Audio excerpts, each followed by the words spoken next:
দুনিয়ার মানুষ এমন এমন অফার দেয়, জীবনের ঝুঁকিপূর্ণ অফার দেয়, ওই মানুষগুলো ওই অফারও গ্রহণ করে কি করে না বলেন?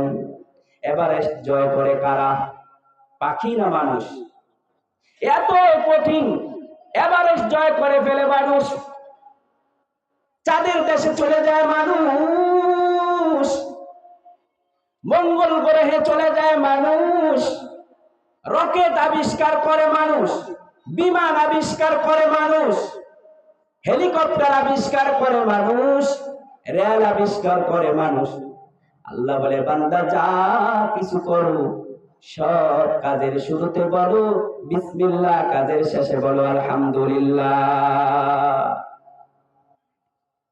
তাহলে আল্লাহ বলেন দুনিয়ার সব মানুষ হইল ক্ষতিগ্রস্ত, 4 গুণওয়ালা মানুষ হলো জান্নাতি।